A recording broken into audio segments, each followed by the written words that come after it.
Middle class ஃபேமிலியில் இருக்கிறவங்க பார்க்க வேண்டிய முக்கிய பதிவு. ஆண்களுக்கும் பொறுப்பு இருக்குது, பெண்களுக்கும் பொறுப்பு இருக்குது. பொறுப்பு இல்லாமல் வாழ்ந்தால் எவ்வளவு பெரிய ஆபத்தில் சிக்க போறீங்கன்றது தான் இந்த பதிவில் சொல்லக்கூடிய ஒரு வார்த்தைகளும். கண்ணீரோடு வாழ்வது பெருமை இல்லைங்க, கண்ணீரோடு வாழ்வது கடவுளை அவமதிப்பதற்கு சமம். கடவுளுடைய எதிர்பார்ப்பையே நாம முட்டாள்தனமாக மாத்திட்டோம். என்னைக்காவது நாம இந்த மாதிரியான கேள்விகளை கேட்டிருப்போமா? இன்னைக்கு பொறுப்பில்லாமல் யாரெல்லாம் வாழ்ந்து கொண்டு இருக்கிறார்களோ அத்தனை பேரும் நாளை கண்ணீர் விட்டு அழ வேண்டிய ஒரு அவல நிலையும் ஏற்படலாம். ஆபத்தை வாங்கிக்கிறது நல்லதா இல்லை ஆபத்தை தவிர்க்கிறது நல்லதா? தயவு செய்து பொறுப்பான மனிதர்களாக வாழ்ந்து குடும்பத்தையும் நாட்டையும் காப்பாற்ற வேண்டிய பொறுப்பு இங்கே ஒவ்வொரு தனி மனுஷனுக்கும் இருக்குதுன்றது தான் இந்த பதிவு தெளிவாக சொல்லக்கூடிய ஒரு பதிவாக உங்கள் வாழ்க்கையில் அமைய போகுது. யாரெல்லாம் முழுமையாக பார்ப்பீங்களோ அத்தனை பேரும் கமெண்ட் பண்ணுங்க. ஒரு பெரிய அதிசயத்தையும் அற்புதத்தையும் இந்த மாற்று எண்ணங்களின் மூலமாக உங்கள் வாழ்க்கையில் நடக்கட்டும்னு பிரார்த்தனை பண்ணி இந்த பதிவை நான் ஆரம்பிக்கிறேன்.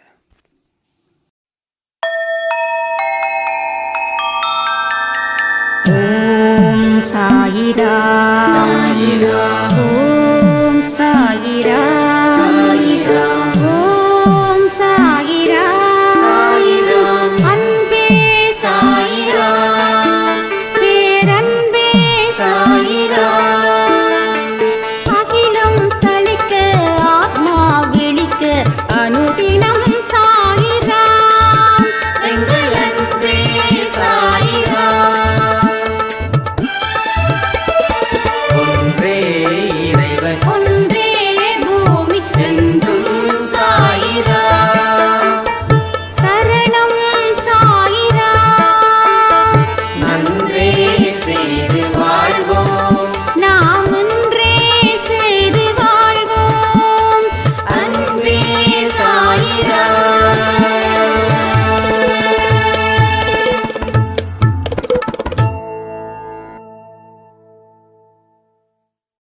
சாயிராம். என் உயிரின் உயிரானவர்களே, முதல்ல உங்களை நீங்க நம்பாம எந்த ஒரு காரியத்தை நீங்க செய்தாலும் அதுல உங்களால முழுவதுமாக வெற்றி பெற முடியாது. இதை ஏன் சொல்கிறேன் அப்படின்னா, ஒரு சாய்ராம் நான் கடவுளை மட்டும்தான் நம்புகிறேன், என்ன நம்பவே இல்லை, அப்படி இருந்தும் வாழ்க்கையில் ஏன் என்னால் சாதிக்க முடியல? இது நாம் எல்லோரும் சொல்லக்கூடிய ஒரு வார்த்தை. நான் என்னை நம்பலைங்க, எல்லாமே அவர்கிட்ட ஒப்படைச்சிட்டேங்க. இந்த வார்த்தைகள் நீங்க சொல்லக்கூடியவர்களா இருந்தீங்கன்னா நிச்சயமா இதுக்கு ஒரு முடிவு கட்டுங்க. இன்னைக்கு உங்களை நம்பாம எந்த அற்புதத்தையும் சாயப்பா நடத்தவே மாட்டார் உங்க வாழ்க்கையில. நீங்க உங்களை நம்பாம, புரிஞ்சுக்கோங்க, நீங்க உங்களை நம்பாம ஒரு நொடி பொழுதும் இருந்தீங்க அப்படின்னா நிச்சயமா ஒரு விஷயம் முடிவு பண்ணிக்கோங்க, உங்களுக்கு எந்த விதத்திலும் எந்த முன்னேற்றமும் உங்க வாழ்க்கையில நடக்காது. ஏன்னா எல்லாத்துக்கும் ஒரு ஆதாரம் தேவைப்படுது. அந்த ஆதாரம் தான் உங்க வாழ்க்கையை மாற்றப் போகுதுன்ற ஒரு நம்பிக்கையை நீங்க வைங்க. நீங்க ஒரே ஒரு தடவை இந்த விஷயத்தை நீங்க மனசுல வச்சு கொஞ்சம் நம்பிக்கையை ஏற்படுத்துங்க. உங்கள் வாழ்க்கையில் எத்தனையோ பிரச்சனைகளால் மனசு வெறுத்து போயிருக்கலாம். உங்கள் வாழ்க்கையால் எத்தனையோ துன்பங்களை நீங்கள் தாங்கிக்கிட்டு இருக்கிறதால, எவ்வளவோ மோசமான ஒரு சிச்சுவேஷனால் உங்கள் வாழ்க்கையில் சந்தோஷம் இல்லாமல் இருந்து உங்கள் நம்பிக்கை அழிஞ்சு போயிருக்கலாம். ஆனாலும் காரணத்தை சொல்லாமல் நீங்கள் சட்டுன்னு எழுந்துருங்க, நம்பிக்கை வைங்க. நான் சொல்லுங்க அவர்கிட்ட, நான் இனிமே முழு நம்பிக்கையோட செயல்படுவேன்னு சொல்லுங்க. முழு நம்பிக்கையோட என் வாழ்க்கையை ஆரம்பிப்பேன்னு சொல்லுங்க. இன்னைக்கு காலையில் நம்ம பதிவு சொன்னோமே, அதில் ஒரு சாய்ராம் சொன்னாங்க, எமோஷ்னலால் என் வாழ்க்கையில் அமைச்சிக்கிட்ட பாதையை நானே அது காரணமாக இருந்து அந்த பாதையை அழிச்சிட்ட அந்த பதிவை, அந்த வார்த்தைகளை கேட்கும்போது என்னுடைய ஹார்ட்டே நின்றுறது போல இருந்தது. ஏன்னா அவ்வளவு ஒரு அற்புதமான வாழ்க்கையை நான் வாழ்ந்தேன். ஆனால் கூட இருக்கக்கூடிய உறவுகள் மூலமாக என்னுடைய நிம்மதியை நான் தொலைச்சேன். என்னோட அமைதி அப்படின்றது என்னன்னு தெரியாதது போல என் வாழ்க்கை மாறுச்சு. இன்னைக்கு நான் அவ்வளவு பெரிய பதவியில் இருந்த ஒரு பெண் இன்னைக்கு ஒரு சாதாரணமான ஒரு வேலையில் நான் சேர்ந்து நான் வாழ்ந்துட்டுருக்கேன். அவங்களுக்கும் இந்த பதிவின் மூலமாக ஒன்றே ஒன்று சொல்கிறேன், நடந்தது நடந்துடுச்சு. இனி நடக்க போகிறது நம் கையில் இருக்குது. இனி நடக்க போகிறது உங்க கையில் இருக்குது. நடந்தவைகள் அத்தனையும் முழு அனுபவங்களே. அந்த அனுபவம் என்ற அற்புதமான பாடத்தை நீங்க உங்க மனசுல வச்சுக்கிட்டு ஒரு அற்புதத்தை கொடுக்கக்கூடிய வாழ்க்கையை நீங்க ஆரம்பிச்சிடுங்க. உங்க வாழ்க்கை என்னைக்கும் சிறந்ததா இருக்கும். உங்க வாழ்க்கையில நீங்க கேட்ட அத்தனையும் பெறுவதற்கு உண்டான நேரமாக கூட இருக்கும். அதை விட்டுட்டு வாழ்க்கையில் நான் அதை செஞ்சேன் இதை செஞ்சேன் பட் இப்படி ஆயிடுச்சேன்னு சொல்லி புலம்பிக்கிட்டு இருக்க உங்கள் வாழ்க்கையில் இருக்கக்கூடிய வாய்ப்புகளையும் நீங்கள் இழந்து விடுவீர்கள். அதே போல் இன்னொரு சாய்ராம், அவங்க மலேசியாவில் இருக்காங்க. அவங்களுடைய பாடமும் ரொம்ப வித்தியாசமானது. அவங்களும் கிட்டத்தட்ட எமோஷ்னல், 100% எமோஷ்னல். ஒரு விதமான ஒரு பார்வை அவங்களது. எப்படிப்பட்டது தெரியுமா?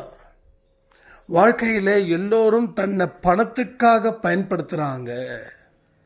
அதாவது அவங்க மகன், அவங்க மகள், அவங்க கணவர், எல்லோரும் எல்லாமே பணம் சம்பாதிக்கிறதுல தாங்க அப்படின்னாங்க. நான் ஒன்று சொன்னேன், யார் என்ன வேணாலும் சிந்திக்கட்டும், நீங்கள் உங்களுக்காக வாழுங்க. உங்கள் கடமை என்னவோ அதை நீங்கள் முன்னாடி நின்று நடத்தி மட்டும் வைங்க. யாரும் உங்களை பாராட்டணும்னு எதிர்பார்க்க வேண்டாம். சாப்பிட்டியான்னு ஒரு வார்த்தை கேட்கலையான்னு ஃபீல் பண்ண வேண்டாம். நீங்கள் 4 பேர்கிட்ட கேளுங்க சாப்பிட்டியான்னு, 40 பேர் உங்களை சாப்பிட்டியான்னு கேட்பாங்க. அப்படி நம்ம சொல்லியிருந்தோம். சொன்ன உடனே அந்த அம்மா எல்லாருக்கிட்டையும், அதாவது அந்த நாட்டில் இருக்கக்கூடிய அவங்க தெரிஞ்சவங்க கிட்ட நல்ல முறையில் பேச ஆரம்பிக்கும் போது இன்னைக்கு அவங்க மனசில் அவ்வளவு அமைதியும் அவ்வளவு ஆனந்தமும் இருக்குதுன்னு ஷேர் பண்ணாங்க அவங்களுடைய எக்ஸ்பீரியன்ஸு. ஸோ நாம் சில உறவுகளால் மன நிம்மதியை இழந்தது என்னமோ உண்மை. ஆனால் அந்த உறவுகள் அவங்க சந்தோஷமாக இருக்கும்போது நாம் சந்தோஷமாக இருக்கக்கூடாதா? இந்த கேள்விகளை நீங்கள் எழுப்பிட்டாவே நீங்கள் அதில் இருந்து வெளிவருவதற்கு முயற்சி பண்ணுறீங்கன்னு அர்த்தம். ஒருவேளை அந்த கேள்விக்கு பதிலாக நீங்கள் பதிலாகவே இருந்தீங்கன்னு வச்சுக்கோங்க, வாழ்க்கையில் உங்களால் எந்த விதத்திலையும் முன்னேற முடியாதுன்னு அர்த்தம். அது எந்த பதில் தெரியுமா? அவங்கெல்லாம் தப்பு பண்ணவங்க, அவங்கெல்லாம் சந்தோஷமாக இருக்கிறாங்களே, என் வாழ்க்கை இவ்வளவு மோசமாக போயிட்டு இருக்குதே அப்படின்னு நாம் ஃபீல் பண்ணுறோம் இல்லையா? அதுதான் உங்கள் பதிலாக இருந்துச்சுன்னா நீங்கள் அதில் இருந்து வெளிவர முயற்சி செய்யலைன்னு அர்த்தம்.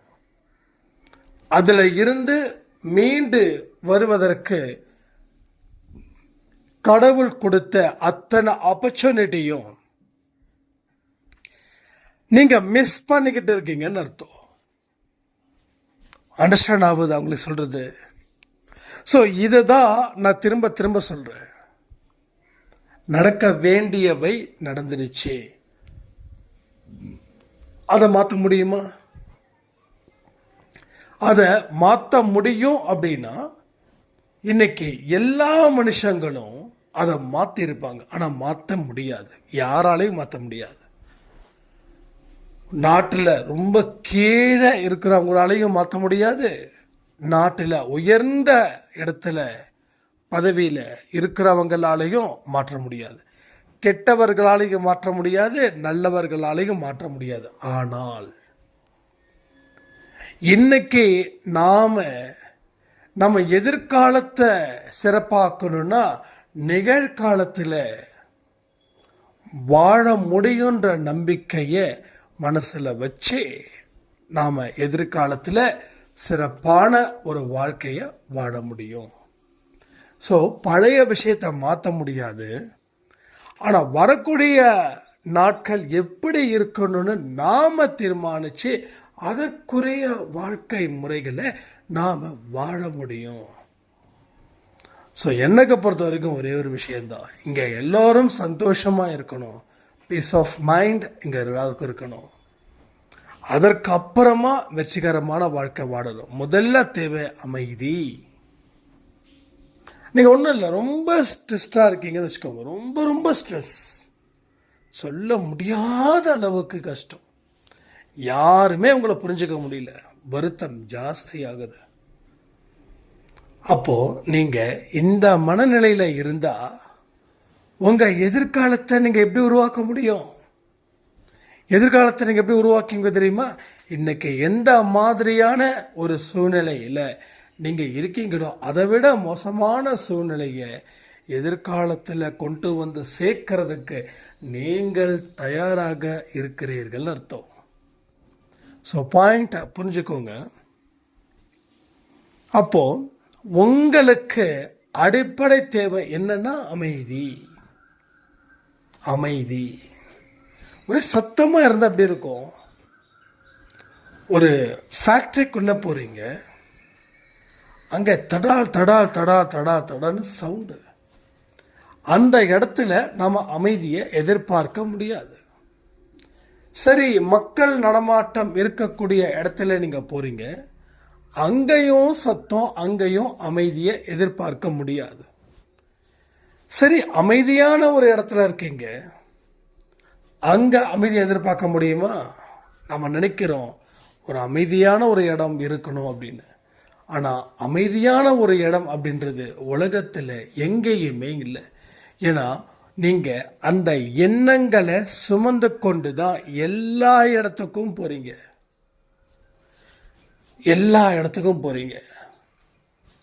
அப்போது உங்கள் மனசில் ஓட விடக்கூடிய எண்ணங்கள், வருகிற எண்ணம், போகிற எண்ணம், அங்கே தங்குற எண்ணம், இது மாதிரி இதுதான் உங்களுக்கு மிகப்பெரிய ஒரு இரைச்சலை அது தருது. ஏன் நம்மளால் சிலரால் தியானம் செய்ய முடியல? எதனால? யாருமே இல்லாத ஒரு இடத்துல உட்காந்து தியானிக்க முயற்சி பண்ணுறீங்க, மெடிடேஷன் செய்கிறீங்க, ஆனாலும் அந்த மெடிடேஷன் ஏன் கம்ப்ளீட் ஆகலை? உங்கள் கூட யாருமே இல்லை, உங்கள் ரூமில் நீங்கள் மட்டும்தான் இருக்கீங்க, உங்கள் ரூம் லாக் ஆகியிருக்குது, பட் அமைதி இருக்குதா? வெளிப்புறம் அமைதியாக இருக்குது, ஆனால் உள்புறமோ அமைதியற்று இருக்குது. அதில் ஏகப்பட்ட சிந்தனைகள். நம்ம ஏமாந்தது, அதனால் துக்கமாக இருந்தது, அதனால் விரக்தியாக இருந்தது, யார் யாரெல்லாம் நம்ம நினைக்கக்கூடாதோ அத்தனை மனிதர்களும் உள்ள வராங்க, இன்னும் குழப்பத்தை ஏற்படுத்துகிறாங்க. இப்போது தியானத்தில் சொல்கிறேன், உங்கள் உள் மனசில். அப்போ உங்கள் உள் மனசு ஏதோ ஒன்று நினச்சிக்கிட்டே இருக்குது. அதை நினைக்க நினைக்க அது முடிவே இல்லாமல் போகுது. ஸோ எண்ணங்களை நிறுத்தி வைக்க முடியுமா? சத்தியமாக முடியாது. ஸோ எண்ணங்களை கட்டுப்படுத்த முடியும், எண்ணங்களை திசை திருப்ப முடியும், ஆனால் எண்ணங்களை நிறுத்தி வைக்க முடியாது. இப்போ நாம் என்ன பண்ணுறோம்? தியானம் செய்யும்போது சாயப்பாவுடைய அந்த ஸ்லோகன் சொல்லுங்கன்றோம் இல்லையா? இன்னும் உங்கள் மனசில் ஏதாவது ஒரு கடவுளை நினச்சிக்கோங்கன்னு சொல்கிறோம். ஸோ அதை நினைக்கும் போது எண்ணங்களை நிறுத்தலை, ஒரே எண்ணத்தில் நம்ம மனசை கொண்டு வைக்கிறோம்.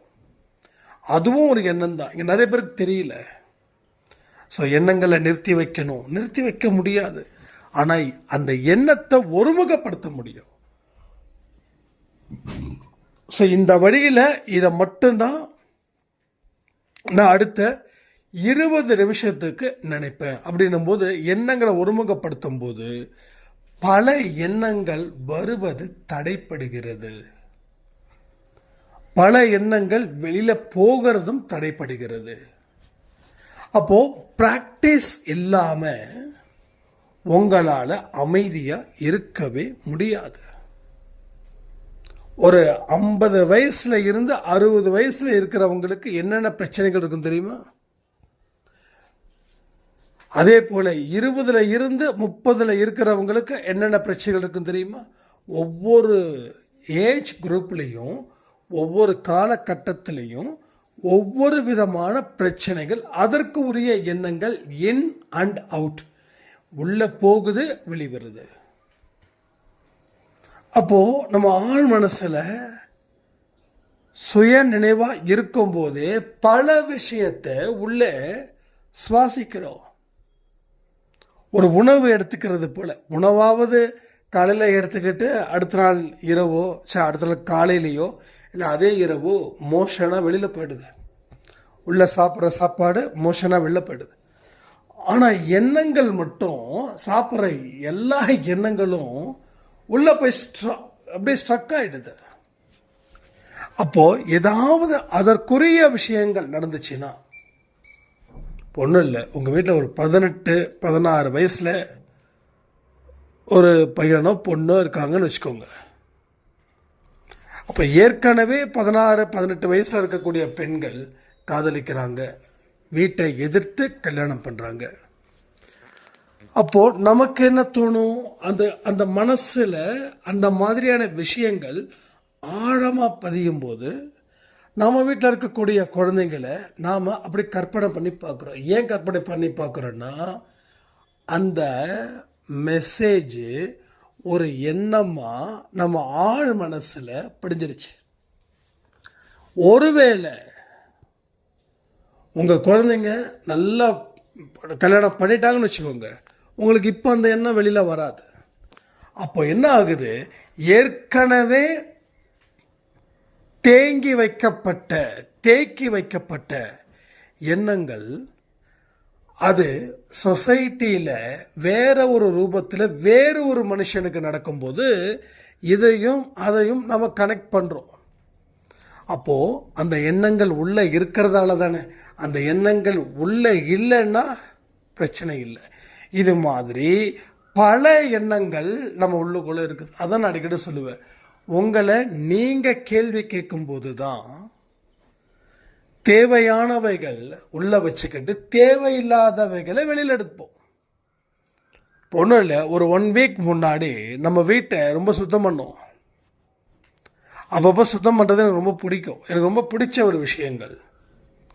அப்போது நாம் சுத்தம் பண்ணும்போது தேவையான பொருளை உள்ளே வச்சுருக்கோம், தேவையில்லாத பொருள்களை வெளியில் கொடுக்குறோம். கிட்டத்தட்ட என்னுடைய ஏகப்பட்ட ஷர்ட்ஸ், ஏகப்பட்ட டிஷர்ட்ஸ் எல்லாமே கொடுத்தோம். அப்போது நம்மளை நாம் சுத்தப்படுத்தும் போது தேவையானவைகள் தேவையில்லாதவைகளை நம்ம கண்டுபிடிச்சிடலாம். அதாவது கேள்விகள் மூலமாக நம்மளை சுத்தம் பண்ணும்போது, அப்போ அதற்கு உரிய நேரத்தை உங்களுக்கு நீங்கள் கொடுக்குறீங்களாங்கிறது முக்கியம். அப்போ தான் உங்களுடைய நம்பிக்கை எந்த அளவில் இருக்குது, உங்களுடைய அவநம்பிக்கை எந்த அளவில் இருக்குது அப்படின்றத நீங்கள் கெஸ் பண்ண முடியும். உங்களை பற்றி எந்த கேள்விகளும் கேட்கல அப்படின்னா எந்த பதில்களையும் பெற முடியாது. கேள்விகள் கேட்கும்போது தான் விருப்பப்பட்டவை விருப்பப்படாதவை, விருப்பப்பட்டவைகள் உண்மையிலேயே நமக்கு விருப்பமாக இருக்குதா, இல்லை விருப்பப்படாதவைகள் உண்மையிலேயே விருப்பப்படாதவைகளாக இருக்குதான்னு இந்த மாதிரி நீங்கள் ரொம்ப டீப் அனலைஸ் பண்ணும்போது விருப்பப்பட்டது விருப்பப்படாததாகவும் விருப்பப்படாதது விருப்பம் உள்ளதாகவும் மாறும். உங்கள் வாழ்க்கையில் நீங்கள் ஒரு கேமாக நினச்சி பாருங்களேன், நிறைய விஷயங்கள் உங்களுக்கு பிடிபடும். நம்ம என்றைக்குமே நாம் நம்மளை ஃபாலோ பண்ணுறது இல்லை, நம்ம பிறரை ஃபாலோ பண்ணி பழகிட்டோம். அவன் என்ன சொல்கிறான், இவன் என்ன சொல்கிறான், நீ என்ன சொல்கிற அது தெரியாது. அவன் அதை சொன்னான், இவன் இதை சொன்னான், அவனுங்க 2 பேரும் என்ன சொன்னானோ அதை நான் சேர்ந்து சொல்லுவேன். அப்போ உனக்குன்னு இருக்கக்கூடிய விஷயம் என்னப்பா, அது இல்லை. இப்படி தான் பல பேரோட வாழ்க்கை போகுது. நான் என்ன சொல்கிறேன், எல்லா சொல்கிறதையும் கேட்டுக்கோங்க. அதை நீங்கள் உங்கள் மனசில் இருந்து அதை முழுவதும் ஆராய்ந்து அதற்கு பின்னாடி நீங்கள் முடிவு பண்ணுங்க. எல்லாரும் சொல்கிறதையும் ஏற்றுக்கணுன்ற அவசியமே இல்லை. எல்லாரும் சொல்கிறதையும் ஏற்றுக்கிறேன் அப்படின்னா உங்கள் வாழ்க்கையில் அத்தனையும் உங்களுக்கு லாஸாக வந்து சேரும். அப்போ இதை கேட்காம இருந்ததால் உங்கள் வாழ்க்கையில் நீங்கள் யார், எந்த இடத்துல இப்போ இருக்கீங்க, இனி வரக்கூடிய நல்லது என்ன, வரக்கூடிய கெட்டது என்ன, இதை கேட்காம இருக்கிறதால தான் உங்கள் வாழ்க்கையில் எதையுமே உங்களால் புரிஞ்சிக்கவே முடியல. நீங்கள் அடிக்கடி சொல்லுவீங்கள ஒரு வார்த்தை, என்னை யாரும் புரிஞ்சிக்க மாட்டேன்றாங்க அப்படின்னு. யாரெல்லாம் அந்த மாதிரி வார்த்தைகளை அடிக்கடி பயன்படுத்துகிறீங்கன்றத கமெண்ட் பண்ணுறீங்களா? இப்போ நான் உங்ககிட்ட ஒன்று சொல்கிறேன், உங்களை நீங்கள் புரிஞ்சிக்க முடியுதா? உங்களை நீங்கள் புரிஞ்சுக்கிட்டீங்க அப்படின்னா இந்த கேள்வியை வேறு எந்த மனுஷங்கக்கிட்டையும் டெஃபினட்டாக உங்களால் கேட்கவே முடியாது. நாம் புரிஞ்சிக்க முடியாமல் இருக்கிறதால தான் நாம் சில விஷயங்கள் வெளியில் செய்கிறதால அவங்களுக்கு நம்ம மேலே ஒரு விதமான காழ்ப்புணர்ச்சி ஏற்படுகிறது. அப்போ உங்களை நீங்கள் புரிஞ்சுக்கிட்டா நீங்கள் செய்யக்கூடிய செயல்கள் எப்படிப்பட்டதுன்றதை நீங்கள் தெரிஞ்சுக்கலாம். உங்கள் செயல்கள் மூலமாக மற்றவங்க சந்தோஷமாக இருக்காங்களா இல்லையான்றதையும் நீங்கள் புரிஞ்சிக்க முடியும். அப்போ இந்த இடத்துலையும் ஒரு பெரிய மெகா தவறு என்ன தெரியுமா, உங்களை நீங்கள் புரிஞ்சிக்காதது.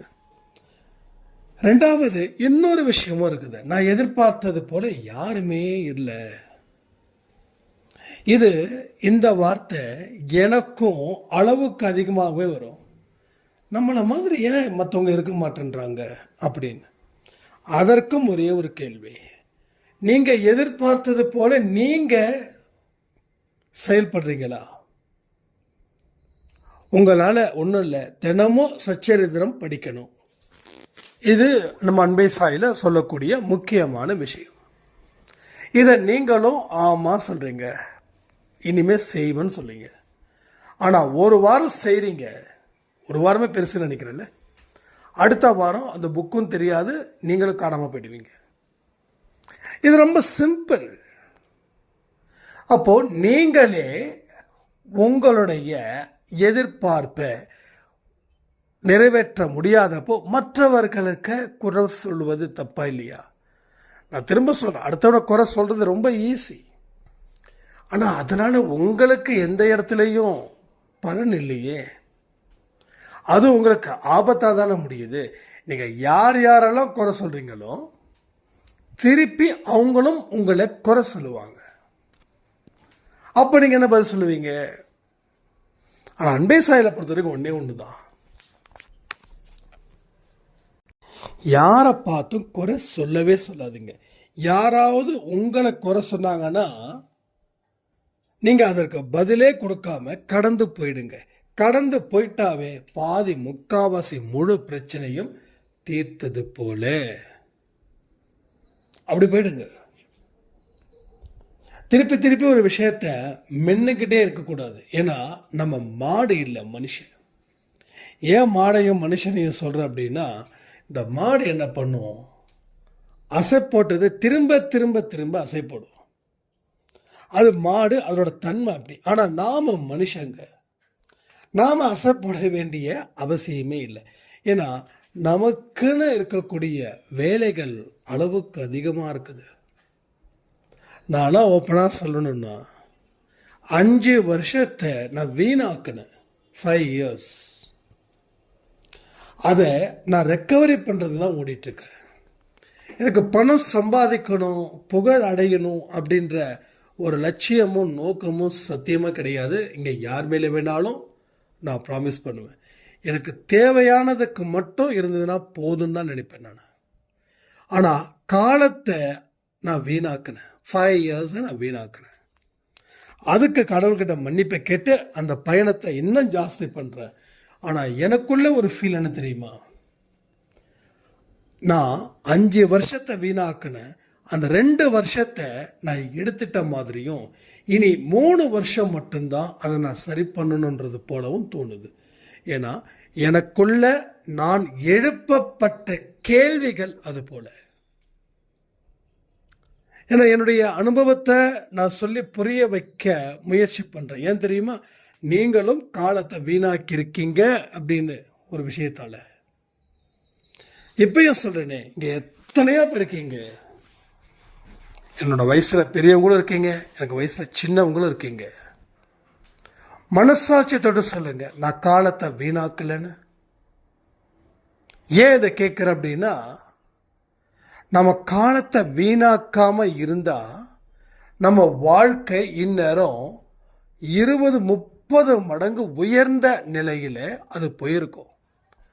உயர்ந்த நிலையில் போகக்கூடிய வாழ்க்கையில் எந்த துன்பமும் துயரமும் இருப்பது இல்லை. அப்போ எத்தனை வருஷம் காலத்தை வீணாக்கி இருக்குமோ அத்தனை வருஷத்தில் பின்தங்கி நாம் இருக்கிறோம். பின்தங்கி இருக்கிறோம். அதாவது இந்த ஒலிம்பிக்கில் 100 பேர் ஓடுறாங்கன்னா 100 பேரும் ஃபஸ்ட்டாக வர மாட்டாங்க. அதில் எத்தனையோ பேர் பின்தங்கி ஓடிட்டுருப்பாங்க. உங்கள் கூட வந்தவங்க முன்னாடி ஓடுறாங்க. நம்ம ஓடணும்னு முயற்சி பண்ணாலும் நம்மளால் ஓட முடியல. அப்போது என்ன ஆகுது, பின்தங்கி. முன்னாடி வந்தவன் பரிசை வாங்கி அவன் பாட்டுக்கு போயிட்டான். ஆனால் பின்னாடி வந்தவன் நமக்கு ஆறுதல் பரிசு கூட கொடுக்கல இங்கே. So this is a fact. உங்களை புரிஞ்சிக்க தான் நான் முயற்சிகள் பண்ணுறேன், வேறு ஒன்றுமே இல்லை. காலத்தை வீணாக்கிட்டேன் சாயப்பா, இனி காலத்தை வீணாக்க மாட்டேன். காலத்தை என் கடமையை போல காப்பேன். ஸோ டைமிங்கை மட்டும் சரியாக யூஸ் பண்ணுங்க. அந்த டைம் உங்களை சரியான இடத்துல கொண்டு வந்து சேர்க்கும். நமக்காக எதுவும் காத்திருக்காது. நம்ம ஒரு ஊருக்கு போகிறோம் அப்படின்னா நம்ம சொந்த காருன்னா அது பிரச்சனை இல்லை. ஒரு ட்ரெயின்லேயோ ஃப்ளைட்லேயோ பஸ்லேயோ போகிறோன்னா அந்த நேரத்துக்கு முன்னாடியே நம்ம அங்கே போய் சேரணும். இல்லைன்னா ட்ரெயினை நம்ம விட்டுருவோம். அது போல தான் இதுவும். இப்போ ட்ரெயினை விட்டால் என்ன ஆகும், ப்ரோக்ராம் கேன்சல் ஆகும். இப்போ மறுபடியும் ஒரு நாள் ப்ரோக்ராம் போடணும். இப்போ நம்ம அதுக்கு தகுந்த மாதிரியான ஒரு ஆயத்தத்தை ரெடி பண்ணியிருப்போம். இப்போ மறுபடியும் ரிட்டர்ன் ஆகி மறுபடியும் வீட்டுக்கு வந்து மறுபடியும் 1 or 2 days மறுபடியும் ப்ரோக்ராம் போட்டு மறுபடியும் டிக்கெட் புக் பண்ணி மறுபடியும் எஃபர்ட்ஸ் கொடுத்து தேவையா? அப்போ ஒரு வேலையை ஒரே வேலையோடு செஞ்சு முடிச்சிடணும். ஒரு வேலையை 10 தடவை செய்யக்கூடாது. அப்போ இங்கே காலம் வீணாகுது. நம்ம பொருள் வீணாகிறத பற்றி கவலைப்படுறோம். ஆனால் காலம் வீணாகிறத பற்றி இங்கே நிறைய பேர் கவலையே படுறதே இல்லை. இங்கே பாருங்க, 100 வருஷம்தான் மனுஷனுடைய வயது. அதில் சராசரி வயசுன்றது 60 இல்லை 70. அப்போ 60 வருஷம், 60 × 365, இவ்வளவு தான் நீங்கள் வாழ வேண்டிய வாழ்க்கையோட நாட்கள். அப்போது இத்தனை விஷயங்களை நாம் நிராகரிக்கிறோன்றதை பாருங்கள். ஆனால் நீங்கள் எதையெல்லாம் ரிஜெக்ட் பண்ணீங்களோ அதுதான் உங்கள் வாழ்க்கையில் இன்றைக்கி பெரிய பெரிய துன்பத்தை அது கொடுக்குது. நல்ல விஷயத்தை பேசலாம் அப்படின்னா யாரும் பேச தயாராக இல்லை. இது ஜென்ரலாக நான் சொல்கிறது, நான் அன்பே சாயில மட்டும் சொல்லலை, பொதுவாக சொல்கிறேன். ஒரு நல்ல விஷயத்துக்கு ஒரு டிஸ்கஷன், ஒரு ஆன்மீகம்னா என்ன, கர்மானா என்ன, நமக்கு இருக்கக்கூடிய பிரச்சனைகளை தீர்ப்பதற்கு என்னென்ன வழிகள், அதுக்கு யாரும் நேரத்தை ஒதுக்கிறது இல்லை. ஒன்றும் இல்லை, திருச்சியில் இந்த ஐயப்பன் கோயில், அந்த சபரிமலை கோயிலில் ஒரு பிரசங்கம் நடக்குது. அந்த பிரசங்கத்தில் நான் ஜஸ்ட் லைக் தட் ரொம்ப எமர்ஜென்சி, நம்ம அம்மா அப்பா, இது நடந்தது ஒரு 4 years முன்னாடி. அப்போ அந்த பிரசங்கம் அவ்வளோ நல்லா இருந்தது. அவங்க பகவத்கீதையில் ஸ்லோகத்தை சொல்லி அதனோட கூட தமிழாக்கத்தை ரொம்ப தெளிவாக சொல்கிறாங்க. அது கேட்க கேட்க நமக்கு ரொம்ப ஆர்வமாக இருந்தது. எனக்கு அங்கேயே அந்த பிரசங்கத்தை முடிக்கணும் அப்படின்னு சொல்லி எனக்கு ரொம்ப ஆசை. பட் கூட வந்தவங்க என்ன சொன்னாங்கன்னா, அதுக்குள்ளேவா உனக்கு வயசாகிடுச்சு, இதெல்லாம் நீ கேட்கணும் அப்படின்றாங்க. ஸோ வயசுக்கும் ஞானத்துக்கும் என்ன சம்மந்தம்னு எனக்கு தெரியல. ஸோ அப்படி தான் இன்றைக்கி நடக்குது. அது மட்டும் இல்லாமல் அங்கே கூட்டம் ரொம்ப கம்மி. கிட்டத்தட்ட எனக்கு தெரிஞ்ச வரைக்கும் ஒரு ஐ திங்க் ஒரு பெரிய மண்டபம் மாதிரி இருக்குது. எல்லாருக்கும் தெரியும் திருச்சியில் இருக்கிறவங்களுக்கு. ஒரு ஃபார் எக்ஸாம்பிள் ஒரு 500 பேர் உட்காரலாம் அப்படின்னா அங்கே ஜஸ்ட்டு 10 இருந்து 20 பேர் மட்டும்தான் இருந்தாங்க. அதுலேயும் நிறைய பேர் ஃபோனை பார்த்துட்டு இருந்தாங்க. அப்போ நல்ல விஷயத்தை கேட்க நம்ம காது தயாராக இல்லை, நல்லதை பார்க்க நம்ம கண்கள் தயாராக இல்லை. அதனால் நல்லது நடக்க நமக்கு வாய்ப்பே இல்லை. அப்படி வச்சுக்கலாமா? தப்பு இல்லைல்ல? எத்தனையோ நூல்கள் இருக்கு. சச்சரித்திரம் இருக்குது, ஸ்ரீ குரு சரித்திரம் இருக்குது, பைபிள் இருக்குது, குரான் இருக்குது, பகவத்கீதை இருக்குது. ஒரு பக்கத்திலையும் ஒரு வார்த்தைகளும் வாழ்க்கைக்கு தேவையானவைகள். ஆனால் அதை கேட்க தயாராக இல்லை. நாம் நடிகர்களை பற்றி பார்க்குறோம், நடிகைகளை பற்றி பார்க்குறோம், கிசுகளை பார்க்குறோம், அப்படியானு கேட்குறோம், அதுவானு பார்க்குறோம். ஸோ இதில் தான் நம்மளுடைய எண்ணம் போகுது. அப்போது ஏன் இதில் எண்ணம் போகுதுன்னா, அந்த மாதிரி எண்ணங்கள் தானே உள்ளே தங்கி இருக்குது. அப்போது உங்ககிட்ட நீங்கள் சுய பரிசோதனை செய்ய ஆரம்பிச்சிட்டிங்கன்னா, அப்போ என்ன பார்க்கணும், நம்ம இது வரைக்கும் என்ன பார்த்தோம், என்ன கேட்கணும், இது வரைக்கும் என்ன கேட்டோம் அப்படின்ற ஒரு புரிதல் உங்களுக்கு வருமா வராதா? ஸோ இது எல்லாத்தையும் கம்பைன் பண்ணுங்க, உங்கள் வாழ்க்கையில் எல்லாத்தையும் கம்பைன் பண்ணுங்க. இப்போ கம்பைன் பண்ணும்போது ஒரு நல்ல ஸ்ட்ரென்த்து உங்களுக்கு கிடைக்கும். ஒரு வாழ்க்கையில் வாழணும் அப்படின்ற ஒரு ஆசை உங்களுக்குள்ளே வரும். கடவுளுக்கு எவ்வளவு நம்ம மேலே ஒரு நம்பிக்கை இருக்குதுன்றது புரிய வரும். கடவுள் நம்மளை எந்த நம்பிக்கையில் படைச்சார், நாம் அந்த மாதிரியான வாழ்க்கையை தான் வாழ்ந்துக்கிட்டு இருக்கோமா இந்த நொடி வரைக்கும் அப்படின்னு நமக்கு ஒரு உணர்வு வரும். அந்த உணர்வு நம்ம கன்னத்தை அரையிறது போலவே இருக்கும். ஏன் சொல்லுங்கள்? கடவுள் உன்னை நம்பினாரு, அதுக்காக உன்னை படைச்சாரு. ஆனால் நீ வாழ்க்கையில் விரக்தியாகவே பேசிக்கிட்டு இருக்க, வம்புக்காகவே பேசிகிட்டு இருக்க. நீ என்ன பேசணுமோ அதை நீ பேசுறியா? இல்லை எமோஷனலாக நீ கத்துறியா? அதாவது சத்தம் அப்படின்றது புரிதலோடு இருக்கக்கூடிய சத்தமும் இருக்குது, புரிதலே இல்லாத ஒரு சத்தமும் இருக்குது. ஆனால் இங்கே புரிதலே இல்லாத ஒரு சத்தம் தான் இங்கே அதிகரிக்குது.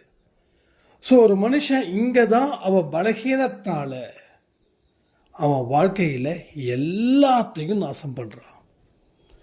ஒரு மதம் பிடிச்ச யானை எப்படி இருக்கிற எல்லா பொருளையும் நாசம் பண்ணுதோ, எதிரில் இருக்கிறவனை சாகடிக்குதோ, அதுபோல் நம்ம மனசில் அமைதி இல்லாமல் இருக்கும்போது அந்த மதம் பிடித்த யானையை விட 1000 மடங்கு நம்ம எல்லாத்தையும் நாசம் செய்கிறோம்.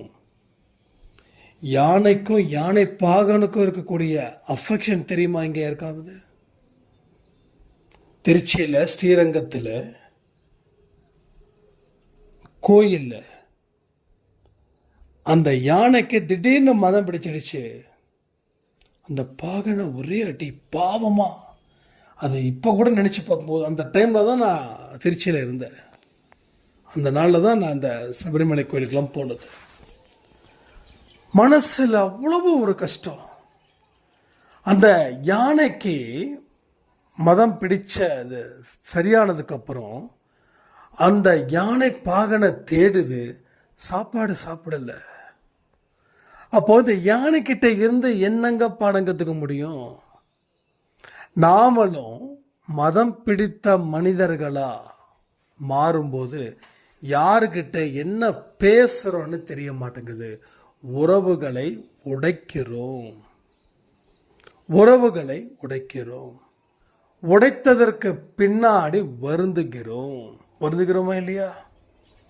எத்தனையோ பேர் ஐயோ என் கணவன் நல்ல மனுஷங்க, நீ காலையில் கூட சொல்லியிருந்தேன்னு நினைக்கிறேன், நல்ல மனுஷங்க, அவரோட பேசி பேசி பேசி மனசை காயப்படுத்தி என்னை விட்டுட்டு போயிட்டாருன்றதை நம்ம நிறைய பதிவில் பார்த்துருக்கோம்.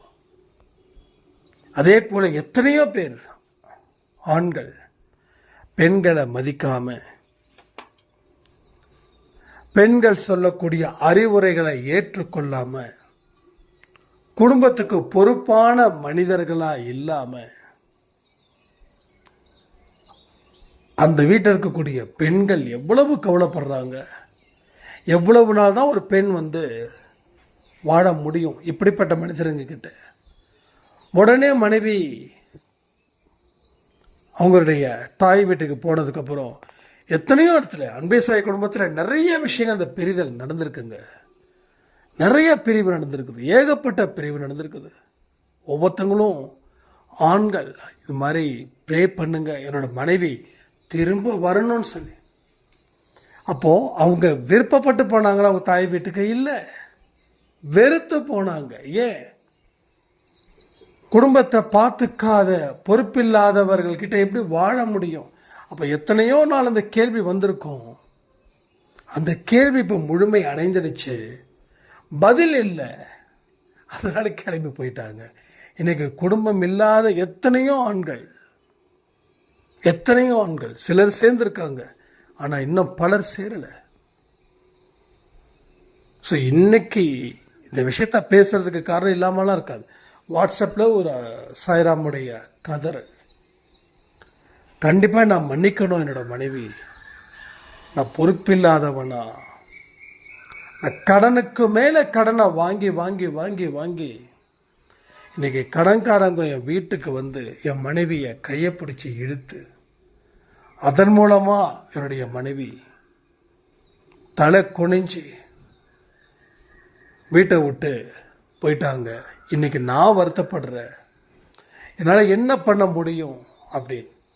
இப்போ யோசிச்சு பாருங்க, இது நிறைய பெண்கள் கிட்ட நடக்குதுங்க. இங்கே ஆண்கள் கடனை எல்லாம் மீறி வாங்குறாங்க, அந்த பொறுப்பை அவங்க ஏற்றுக்கல. வீட்டில் இருக்கக்கூடிய பெண்களுடைய தலையில் அது இடியாக விழுது. என்ன பண்ணுவாங்க, என்ன செய்வாங்க? தயவு செய்து சொல்கிறேன், இங்கே இருக்கக்கூடிய ஆண்களுக்கு ஒரு தண்ணியை குடிச்சாவது வாழ்ந்துடலாமே தவிர கடனுக்கு வாங்கி வாழ்க்கையை தயவு செய்து வாழாதீர்கள். ஏன்னா கடனால் பாதிக்கப்பட்டவங்கள நானும் ஒருத்தன்.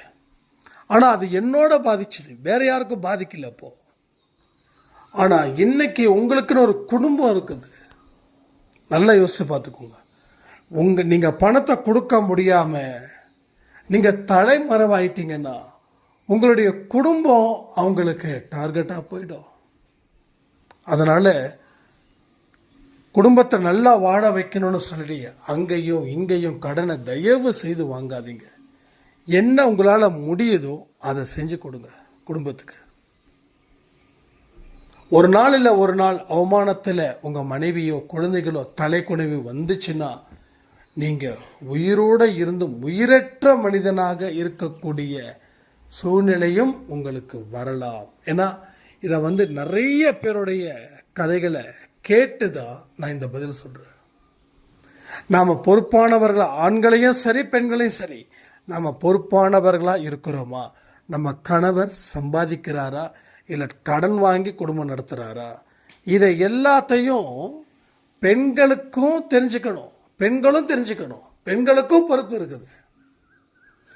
கணவன் 10,000 ரூபா சம்பாதிக்கிறாங்கன்னா 8,000க்குள்ளே குடும்பம் நடத்த நம்ம தயாராக இருக்கணும். இல்லை, என் குழந்தைய பெரிய ஸ்கூலில் தான் படிக்க வைப்பேன், தமிழ் ஸ்கூலில், தமிழ் மீடியம் ஸ்கூலில், கவர்மெண்ட் ஸ்கூலில் படிக்க வைக்க மாட்டேன். ஒரு சாய்ராம் சொல்லியிருந்தாங்க, உங்கள் கணவரோட சம்பளத்துக்கு தகுந்த மாதிரி நீங்கள் படிக்க வைக்கிறீங்களா உங்கள் குழந்தைங்களன்னு கேட்டேன். அதுக்கு அந்த சாய்ராம் சொல்கிறாங்க, இல்லை, நான் படித்தது தமிழ் மீடியம், அதனால தான் என் வாழ்க்கை இப்படி இருக்குது. அதனால் என்னுடைய குழந்தைங்களை நான் எங்கள் ஏரியாவில் இருக்கக்கூடிய பெரிய ஸ்கூலில் சேர்த்துருக்கேன். இப்போ என்ன ஆச்சுன்னா, இந்த குழந்தைங்களை படிக்க வைக்கிறதுக்கு அவங்க கடன் வாங்க வேண்டிய ஒரு நிர்பந்தம் ஏற்படுது. ஸோ ஆரம்பத்திலேயே அந்த குழந்தைகளை படிக்க வைக்க கடன் வாங்குறாங்கன்னா போக போக அந்த குழந்தைகளோட படிப்பு செலவு என்ன ஆகும் யோசிச்சு பாருங்க. இது எல்லா மிடில் கிளாஸ் ஃபேமிலியும், எல்லா middle class lower middle class ஃபேமிலியில் நிறைய நடக்குது. அப்பர் மிடில் கிளாஸ் அவனுடைய ஸ்ட்ரென்த் இருக்குது, அவன் படிக்க வைக்கிறான். ஆனால் லோயர் மிடில் கிளாஸில் நம்ம உடல் தான் நமக்கு ஸ்ட்ரென்த்து, நமக்கு சொத்து பத்து இல்லை. நாம் நடமாடினா தான் நம்ம குழந்தைங்களை நம்ம சம்பாதிச்சு காப்பாற்ற முடியும். ஸோ இல்லைன்னா என்ன ஆகும்? அதெல்லாம் புரிஞ்சிக்க வேண்டியவங்க புரிஞ்சுக்கிட்டா வாழ்க்கையில் பிரச்சனைகளே இல்லை. அதனால தான் திரும்ப திரும்ப சொல்கிறேன், வாழ்வதற்கு அடிப்படையான தகுதிகள் நாம் தவற விட்டுட்டோம். அந்த தகுதிகளை தேடி கண்டுபிடிங்க, வாழ்க்கையை வாழலான்னு சொல்லி இந்த பதிவை நான் முடிக்கிறேன். ஜெய் சாய்ராம்.